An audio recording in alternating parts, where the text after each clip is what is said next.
Welcome everyone. We are about to begin the admissions application, a process that requires attention to detail. This guide has been created to provide you with clear instructions to navigate this form successfully. We will break down each component from initial data entry to the final review and submission.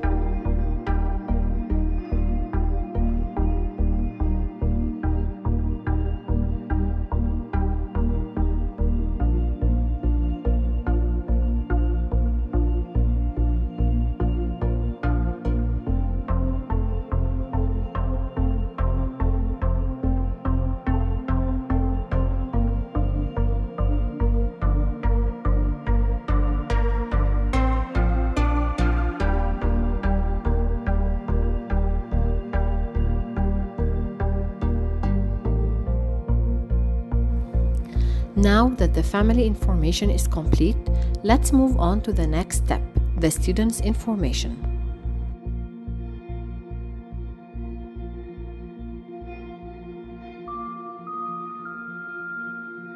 You are now on the policies page.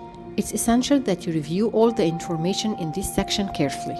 A thorough understanding of the entire admissions process depends on taking all these details into account.